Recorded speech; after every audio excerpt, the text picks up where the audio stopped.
Welcome to our channel. దేవాదాయ శాఖ assistant commissioner శాంతి మీద రైడ్ చేయడం, అరెస్ట్ చేయడం, విజయసాయిరెడ్డి టెన్షన్ పడటం ఎందుకు ఏంటి అడిగి తెలుసుకునే ప్రయత్నం చేద్దాం. విశ్లేషించడానికి మనతో కూడా ఉన్నారు సీనియర్ జర్నలిస్ట్ డివి శ్రీనివాస్ గారు. వారిని అడిగి మనం విశేషాలు తీసుకుందాం. నమస్తే సార్. నమస్తే. నిన్న శాంతి మీద ఏసీబీ రైడ్ జరగటం, కోట్ల రూపాయల ఆస్తులు, బంగారం, వెండి సీజ్ చేయడం, అరెస్ట్ చేయడం జరిగినాయి. అది జరిగిన తర్వాత విజయసాయిరెడ్డిలో టెన్షన్ మొదలైంది, కంగారు పడుతున్నాడు వార్తలు వస్తున్నాయి. విజయసాయిరెడ్డికి శాంతికి ఉన్న లింక్ ఏంటి?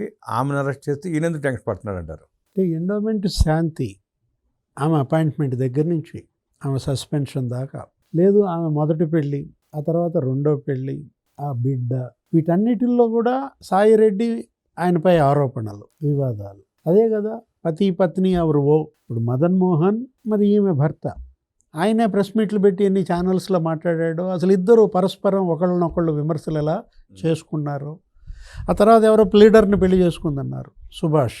లేదు అసలు ఆ మదన్ మోహనే ఛాలెంజ్ చేశాడు, ఏమని DNA టెస్ట్కి వస్తారా అని చెప్పి. అంటే ఇప్పుడు మదన్ మోహన్ చెప్పింది మనం తీసుకున్నట్లయితే సాయిరెడ్డే అతన్ని అసలు అమెరికా పంపించాడని, అడ్డు తొలగించుకున్నాడని, అలా రకరకాల ఆరోపణలు వచ్చాయి. ఆయన ఏమన్నాడు, ఆమె తండ్రి వయసు నాది, నా బిడ్డ లాంటిదనో ఏదన్నాడు. అయి ఉండొచ్చు. ఏదైనా శాంతిని బాగా ప్రోత్సహించాడు, దాంట్లో అనుమానం లేదు. సాయిరెడ్డికి ఏమో బాగా ఉపయోగపడింది. క్విడ్ ప్రోకో, నీకెంత నాకెంత వీళ్ళిద్దరి మధ్య అనేది మాత్రం వాస్తవం అనేది వాళ్ళ ప్రజల్లో చర్చ. ఇప్పుడు పార్లమెంటు సభ్యుడిగా అతను, అక్కడ రాజ్యసభ సభ్యుడిగా, వైఎస్ఆర్ కాంగ్రెస్ పార్టీ ఇన్ఛార్జిగా అతను విశాఖపట్నంలో తిష్టేశాడు 50 నెలలు. ఈమె జగన్మోహన్ రెడ్డి హయాంలో 2020 జనవరిలోనే ఇప్పుడు అపాయింట్మెంట్. జగన్ సీఎంగా దిగిపోయేదాకా నెలకి ₹1,00,00,000 సంపాదించిందా? 50 నెలల్లో 50 కోట్ల ఇప్పుడు ఈ ఆస్తులన్నీ వాళ్ళ జప్తు చేసింది. దేవాదాయ శాఖలో దోపిడీ కాకుండా బయట పంచాయతీలు కూడా చేస్తే అవకాశం ఉంది సార్. అంటే ఆమె జీతం ఎంత? జీతం ₹1,00,000 ఉన్నా ఇప్పుడు ఎక్కడి నుంచి వచ్చాయి ఇంత సంపద? ఇప్పుడు తాడేపల్లిలో విల్లా కొనేంతగా ఆమె ఎక్కడ ఏ విధంగా సంపాదించింది? ఒక మండువా లోగిల్ ఇంకోటి ఏదో ఉందని. తాడేపల్లిలో 2 ఇళ్ళు, విశాఖపట్నంలో ఒక 3 bedroom apartment, Endada, costly area. అసలు మొత్తం ఇటు తాడేపల్లిలో కూడా అంత కాస్ట్లీ ఏరియాలో విల్లా. ఆమె ఈ సంపాదన నుంచి జనం దృష్టి పడకుండా ఒక బొటిక్ పెట్టించిందని వాళ్ళ అమ్మతో, అటు చెల్లిని అపాయింట్మెంట్ చేయించుకుంది గవర్నమెంట్లో. ఇవన్నీ కూడా మరి సాయిరెడ్డి అప్పట్లో మనం చూసాం. ఏంటి, విశాఖ దేవాదాయ భూములు, అన్ని ఆలయాలు, తన పరిధి కాని ఆలయాలకు సంబంధించి కూడా ఇవన్నీ బాగా సంపన్న ఆదాయం ఉన్నటువంటి ఆలయాలు. వాటికి ఈమె అసలు ఇన్ఛార్జ్ కాకపోయినా ఫైళ్ళు వాటికి సంబంధించి ఆమె తయారు చేసి పంపడం, ఆమోదాలు పొందడం. అప్పట్లో ఒక ఆయన ఎవరో పుష్పవర్ధన ఎవరో ఉన్నాడు, ఏంటి కమిషనర్గా, డిప్యూటీ కమిషనర్. ఈమె అడ్డుకట్టేయాలని, ఈమెను కంట్రోల్ చేయాలని చూస్తే అతన్నే ఏ విధంగా టార్గెట్ చేసిందో, అసలు ఆయన నెత్తి మీద ఇసుక పోసింది, నరకం చూపించింది. దానిపైన డిపార్ట్మెంటల్ ఎంక్వైరీ. ఆమెను అసలు మరి సస్పెండ్ చేయాలన్న దీంట్లో ఎట్లా తప్పించుకోగలిగింది? No action. ఆమెపై యాక్షన్ లేనందుకే ఆయన ఏం చేశాడు, అసలు రాజీనామా చేసి వెళ్ళిపోయాడు. ఈ బాధపడలేక అప్పుడు ఉన్నటువంటి ఆ డిప్యూటీ కమిషనర్ అంటే ఇప్పుడు అక్కడేదో ఐస్ క్రీమ్ పార్లర్ అద్దె, ఇది విశాఖపట్నంలో అక్కడ ఉన్నటువంటి దేవాలయాలకు సంబంధించినటువంటి దుకాణాలు, వాటి లీజులు అసలు ఏకదమ్మున 11 ఏళ్ళకి లీజు ఇచ్చేసింది. మళ్ళీ ఇక్కడ 11 వచ్చింది. లీజులు ఇస్తే ఎన్నేళ్ళకి లీజులు ఇస్తారు మనకు తెలుసు, 99 ఏళ్ళు లేకపోతే 33 ఏళ్ళు, ఏదో 2-3 ఏళ్ళకి లీజులు ఇవ్వడం తెలుసు, కానీ 11 ఏళ్ళకి లీజులు ఇవ్వడం ఏంటి? ఇక్కడ ఇప్పుడు శాంతి మనం అంటోంది అదే, మొత్తం విశాఖపట్నం పరిసరాల్లో ఉన్నటువంటి ఆలయ భూములన్నిటిపైన అప్పుడు విజయసాయిరెడ్డి వేసిన కన్ను. ఆ ప్రేమ సమాజ్ భూములు ఉంటాయి, చాలా కాస్ట్లీ భూములు అనమాట. ప్రేమ సమాజం ఆ ట్రస్ట్ ఎలా వేధించారు ఆ ట్రస్ట్ని అంటే, ఇప్పుడు అక్కడ ప్రభుత్వాన్ని నుంచి వాళ్ళకి అందేటటువంటి రాయితీలు, మినహాయింపులు రద్దు చేయడం, బెదిరించడం.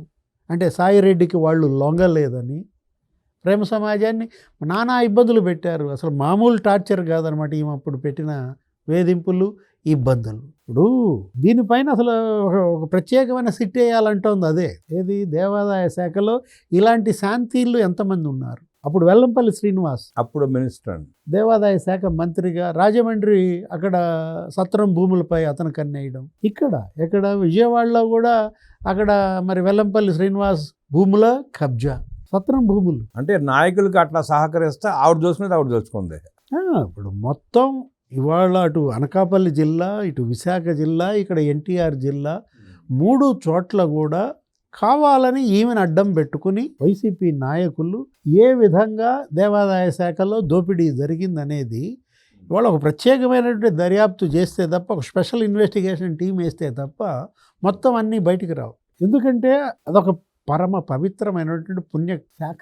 ఇలాంటి గద్దలు అనాలా, పందికొక్కులు అనాలా, వీళ్ళు ఆ శాఖలో తిష్టేసి ఏ విధంగా దేవుడి భూములు భక్తులు ఇచ్చిన కానుకలండి, ఆ హుండీల్లో ఈ దేవాలయాల్లో వేసినటువంటి ఆ కానుకల్ని ఈమెం చేసింది, మూటగట్టి కారులో తీసుకుపోయేదంట. ఇప్పుడు ఈరోజు మీడియాలో వచ్చినటువంటి కథనాలు చూస్తే హుండీలో వచ్చినటువంటి కానుకలు ఏ ఆలయంలో అయినా ఏం చేయాలి, అక్కడ ఆలయంలోనే లెక్క పెట్టాలి, అక్కడే బ్యాంకుకి జమ చేయాలి కట్టలు కట్టి. అట్లాంటిది మూటగట్టి నువ్వు కారులో వేసుకుపోతే ఎన్ని హుండీలు అప్పట్లో ఈ విధంగా చోరీకి గురయ్యాయి. బరితెగింపు మనకి బయటకు వచ్చింది పరకామణియే, నీకు గుర్తుండే ఉంటుంది. అది తిరుమల తిరుపతి దేవస్థానం. పరకామణి హుండీలో కానుకలు చోరీ, అతనెవరు, రవికుమార్. అతన్ని బెదిరించి అతన్ని ఏంటి ఆస్తులు టీటీడీకి అతనితో దానం ఇప్పించినట్టుగా ఒక 15 కోట్లు ఏమో రాసినట్టుగా బిల్డప్ ఇచ్చాడు భూమన కరుణాకర్ రెడ్డి. అసలు 150 కోట్లు ఆస్తులు మరి వీళ్ళు బినామీలు పేరు మీద రాంచుకున్నారు. మొన్న కూడా రవికుమార్ వచ్చి వాంగ్మూలం ఇచ్చాడు. అసలు ఆయన భార్య, ఆ కుటుంబానికి కూడా ప్రాణహాని ఉందంటున్నారు. ఎందుకంటే మనం చూసాము అక్కడ ఉన్నటువంటి vigilance officer Satish Kumar, railway ఉద్యోగి, ఏ విధంగా అతను మరి బలయ్యాడో వీళ్ళ యొక్క ధనదాహానికి. అది ఆత్మహత్య అన్నాడు ఎవరు, భూమన కరుణాకర్ రెడ్డి. వాళ్ళ కుటుంబ సభ్యులేమో హత్య అని చెప్పి వాళ్ళు చెప్తుంటే అనుమానాస్పద మృతిగా పోలీసు నమోదు చేస్తే ఇతను ముందే బయటకు వచ్చి ఆత్మహత్య చేసుకున్నాడు, అతను వేధించారన్నట్టుగా ఇతను ఆ కేసులో నుంచి బయటపడే ప్రయత్నమా, కళ్ళు గప్పే ప్రయత్నమా, దృష్టి మళ్లించే యత్నమా? అంటే వీళ్ళు అసలు మొత్తం దేవాదాయ శాఖలో అసలు ఎక్కడెక్కడ ఏ దేవాలయాల్లో ఎంత జరిగాయి, ఏం జరిగాయి. సింహాచలం భూములు మనం చూసాము. ఆ ట్రస్ట్ అశోక్ గజపతిరాజును తప్పించారు, మానస ట్రస్ట్ మీద కన్నేశారు, దాని నుంచి తప్పించలేకపోయారు. సింహాచలం దేవస్థానానికి ధర్మకర్తగా ఆమెను తీసుకొచ్చి పెట్టారు, సంచేత గజపతి. సంచయితను తీసుకొచ్చి ఏముంది, ఎక్కడుంది ఇప్పుడు ఆ సంచయిత? ఎందుకని ఆమెని ఇవాళ వాడుకున్నారు, వదిలేశారు. Use and throw. ఏది విజయసాయి రెడ్డి అయినా జగన్మోహన్ రెడ్డి అయినా హిందూ ధర్మంపై పగబట్టారా, ఆలయాలపై కన్నేశారా? అరే వేల ఎకరాలు దానం ఇచ్చినటువంటి ఆ కుటుంబం, పివిజి రాజు కుటుంబం, అశోక్ గజపతి రాజు, ఆయన మీద కేసు పెట్టారు. మామూలు టార్చర్ కాదండి అశోక్ గజపతి రాజుని పెట్టిన టార్చర్. అంటే వీళ్ళు చేసిన మహా పాపాలు అనాలా, పాతకాలు అనాలా? అరే ఆ సింహాచలం భూములు, గుడివాడ అమర్నాథ్ అక్కడ అనకాపల్లి ప్రాథమిక సొసైటీ భూములు ఆక్రమించుకున్నాడు. 10,000 కోట్ల విలువైన భూములు అక్కడ ఆక్రమణ జరిగిందని గుడివాడ అమర్నాథ్పై ఆరోపణలు. అప్పట్లో Anakapalli PSC, primary agriculture committee. దేవుడి భూములు ఆక్రమిస్తున్నారంటే వీళ్ళకి హిందూ మతం మీద నమ్మకం లేక, దేవుడి మీద భక్తి లేక అంటారా, లేదంటే మత మార్పులు జరిగిన తర్వాత ఏమీ చేశారంటారు వీళ్ళు? అసలు ఇదంతా ధనదాహం ముందు ఏది కనపడలా, అంతే. డబ్బు అనమాట. వీళ్ళకి మతం లేదు, కులం లేదండి. దోపిడీయే వీళ్ళ యొక్క మతం, డబ్బే వీళ్ళ కులం. అంటే ఇప్పుడు నేర కులం అన్నమాట. వీళ్ళు చెయ్యని నేరాలు లేవు కదా. ఇప్పుడు ఈమె దగ్గర ఇప్పుడు ఈ ఏసీబీ సోదాల్లో దగ్గర ఇప్పుడు శాంతి 776 గ్రాముల బంగారం అంట. 776 గ్రాములు అంటే ఒక సాధారణ దేవాదాయ శాఖ ఉద్యోగి, నీకు అంతకుముందు ఉద్యోగంలో చేరకముందు ఎంత బంగారం ఉంది, ఎంత ఆస్తులు ఉన్నాయి? 7 గ్రాములు కూడా ఉండదు. ఏ రకంగా వచ్చాయి అంటే ఇప్పుడు 2963 గ్రాముల వెండి అంట, సుమారుగా 3 కేజీలు. అదే ఇప్పుడు క్యాష్ నగదుగానేమో 1,13,000. ఇంట్లో ఉన్నటువంటి మొత్తం టీవీలు లేకపోతే ఫ్రిడ్జ్లు వీటన్నిటి కాస్ట్ 6.5 లక్షలని. ఎండాడ విశాఖలో 3 బెడ్రూమ్ ప్లాట్, కుంచనపల్లి తాడేపల్లిలో విల్లా, తాడేపల్లిలో ఒక మండువా లోగిలి, Volkswagen car, Vespa motorcycle, 3 మొబైళ్ళు, యాపిల్ మ్యాక్. ఎక్కడి నుంచి వచ్చాయి ఏంటి? ఇప్పుడు దేవాదాయ శాఖలో చేరకముందు శాంతి, ఆమె కుటుంబం, చెల్లి, తల్లి పరిస్థితి, చేరిన తర్వాత పరిస్థితి, హైదరాబాదులో కూడా ఒక ఇల్లు. అంటే భర్త మదన్ మోహన్, అతని ఇన్కమ్ నీ ఇన్కమ్ కలిస్తే ఎన్ని ఆస్తులు కూడా పెట్టచ్చు, ఎంత కొనుగోలు చేయొచ్చు. అతనే బయట పెట్టాడు ఏమని, నేను అమెరికాలో ఉన్నానని నన్ను పిలిపించింది వారం రోజులకి, రిజిస్ట్రేషన్ ఏదో ఉంది విల్లా మనకు తక్కువకు వస్తుంది, అది దాని విలువ 4,60,00,000, మనకు 2,60,00,000కే ఇస్తున్నారు. ఎవరిస్తారు, ఎందుకు ఇస్తారు అంటే బెదిరించి రాంచుకున్నారా అంటే ఈ ఒక్క ఆ విల్లా స్టోరీయే చెప్తున్నాను నేను. ఇప్పుడేది దాంట్లో కూడా అతను వచ్చిన తర్వాత ఆ ఎంపీ ₹1,00,00,000 ఇచ్చాడని ఎక్కడికో చోటకి వెళ్ళి తెచ్చుకోమన్నారని. నెక్స్ట్ ఇక్కడ హైదరాబాద్లో ఎంపీ గెస్ట్ హౌస్కి నేనే వెళ్ళాను, మదన్ మోహనే చెప్పాడు. సాయిరెడ్డి భార్య సునంద, ఆమె ఒక సూట్ కేసు ఇచ్చింది, 60 లక్షల క్యాష్. కలిసి మేము కారులో వెళ్ళాము, నేను ఆ విల్లాను కూడా చూశాను, 260 కట్టాము, రిజిస్ట్రేషను అయిపోయిందని చెబుతుంటే అంటే ఎలా శాంతి అసలు ఈ అవినీతికి పడగలెత్తింది. ఇంత డబ్బు, ఇంత సంపాదన. మనం ఈ ఒక్క చిరుజోగ్ గురించి కాదు మనం మాట్లాడేది. జగన్ అడ్డం పెట్టుకుని అప్పట్లో పెద్ద పెద్ద అధికారులు, ఐఏఎస్లు ఎన్నెన్ని 100 కోట్లు సంపాదించుకున్నారనే దానికి జవహర్ రెడ్డిపై మనం చూసాం. అప్పటి మాజీ సిఎస్ భోగాపురం ఎయిర్పోర్ట్ చుట్టుపక్కల అంతా కూడా కొనేశాడని మూర్తి యాదవ్ ఎవరో ప్రెస్ మీట్లు పెట్టి చెప్పాడు. ఇప్పుడు ఎందుకు ఇక్కడ మన మద్యం కుంభకోణం, ధనుంజయ రెడ్డి అక్రమాస్తులు జప్తు చేశారా లేదా? ఏ రకంగా మరదల పేరు మీద మరి పొదలకూరు మండలంలో కొన్నాడని ఆ ఓఎస్డి కృష్ణమోహన్ రెడ్డి, ఎంత అతని జీతం, జగన్మోహన్ రెడ్డి ఓఎస్డి, వీళ్ళందరూ కూడా జగన్మోహన్ రెడ్డి సీఎంఓలో పనిచేసిన ధనుంజయ రెడ్డి ప్రిన్సిపల్ సెక్రటరీ, కోడలు స్నిగ్ధారెడ్డి పేరిట కొన్నాడని ఎవరు, కృష్ణమోహన్ రెడ్డి 4 ఎకరాలు రామచంద్రపురం బాన్సువాడలో కొన్నాడని, కొడుకుతో కంపెనీలు పెట్టించాడని. అంటే ఎట్లా వీళ్ళు జగన్ అడ్డం పెట్టుకుని అరే ఒక్కొక్క అధికారి వాసుదేవరెడ్డి ఎంత సంపాదించాడు. సరే వీళ్ళు చిలక కొట్టుడు కొడితే నేను 1,000 కోట్లు 100 కోట్లు బయటపడతా ఉన్నాయి. ఈ లెక్క చూస్తాను జగన్ రెడ్డి లక్షల కోట్లు ఎక్కడ దాచి ఉంటాడు, ఏం చేసి ఉంటాడు, ఏ రూపంలో పెట్టుబడులు పెట్టుంటాడు sir? Money laundering, money routing. Jaganmohan Reddy అసలు మామూలు డబ్బు క్రీడ, అసలు ఎన్ని క్రీడలైనా ఆడతాడు కదా, డబ్బుతోనే కదా అతను ఆట ఆడేది. ఏది ₹1 పెట్టుబడి లేకుండా మరి భారతీయ సిమెంట్స్ ఎక్కడి నుంచి వచ్చింది? ఇవాళ 20,000 కోట్లు. సాక్షి మీడియా, సాక్షి ₹1 పెట్టుబడి లేదు సాక్షిలోకి. గాలి జనార్దన్ రెడ్డికి ఇనప ఖనిజం ఇచ్చాడు, 195 కోట్లు అతను పెట్టుబడి పెట్టాడు. వాన్పిక్ నిమ్మగడ్డ ప్రసాద్కి ఇచ్చాడు, 950 కోట్లు అతను పెట్టుబడి పెట్టాడు. అన్ని 100 కోట్లే. అంటే ప్రభుత్వ భూములు లేకపోతే నీళ్లు గనులు వీళ్ళకి ఇవ్వడం, వాళ్ళేమో వీళ్ళ కంపెనీల్లో పెట్టుబడులు పెట్టడం. ఇవాళ లక్షల కోట్ల ఆర్జన, అక్రమాస్తులు, దాంతో అధికారంలోకి రావడం, కుంభకోణాలు చేయడం, మళ్ళా ఈ డబ్బుతో ఓట్లు కొనడం. ఏది ఇప్పుడు ఆ లిక్కర్ డబ్బులు ఓట్లు కూడా కొన్నారని కదా. మొత్తం రాష్ట్రం అంతా అయ్యే పంచారన్నారు. చెవిరెడ్డి భాస్కర్ రెడ్డి 6 జిల్లాల్లో పంచాడని కదా ఇవాళ సిట్ నిర్ధారించిన దీంట్లో. రాజు కసిరెడ్డి ఎంత సంపాదించాడు అంటే జగన్ అడ్డం పెట్టుకుని ఎవరి కాళ్ళు పంచుకున్నారు రాష్ట్రాన్ని. ఇవాళ దొంగలు ఊళ్ళు పంచుకున్నట్టుగా సాయిరెడ్డి ఉత్తరాంధ్ర నా వాట, సుబ్బారెడ్డి తిరుమల తిరుపతి దేవస్థానం, చెవిరెడ్డి భాస్కర్ రెడ్డి, పెద్దిరెడ్డి రామచంద్రారెడ్డి, భూమన కరుణాకర్ రెడ్డి, రాయలసీమ సజ్జల రామకృష్ణారెడ్డి. అంటే ఎవరి కాళ్ళకి పంచి పెట్టడం. ఇప్పుడు కారుమూరి నాగేశ్వరరావు ఎక్కడి నుంచి వచ్చినాయండి ఆ ట్రాన్స్పోర్ట్ కాంట్రాక్ట్లు అంట, ఎవరిని చూసినా 1,000 కోట్లే, ఎవరిని చూసినా 1,000 కోట్లు. ఇప్పుడు ఇవాళ కేసులు ఇప్పుడు శాంతి అయినా ఈరోజు సస్పెండ్ అయినట్టుంది, అరెస్ట్ అయినట్టుంది. అరెస్ట్ అయిందండి రాత్రి. అంటే ఎప్పుడైనా సరే ఒక్కటి గుర్తుపెట్టుకోండి, దేవుణ్ణి మోసం చేస్తే మీరు కోర్టులు కళ్ళు కప్పచ్చు, పోలీసుల కళ్ళు కప్పచ్చు, లేదు వాళ్ళు మీరు పంచుకోవచ్చు. ఎవరైనా మేనేజ్ చేయొచ్చు, దేవుని చేయలేరు. ఇవాళ శిక్ష తప్పదన్నమాట. ఏది ఇవాళ దేవుడితో ఆడుకున్నారు. సుబ్బారెడ్డి అయినా, విజయసాయి రెడ్డి అయినా, భూమన కరుణాకర్ రెడ్డి అయినా, అరే బుగ్గమఠం భూములన్నీ కబ్జా చేశారు కదండి. తిరుపతిలో 125 ఎకరాలంట, 10 సెంట్లు మిగిలినట్టు ఉంది.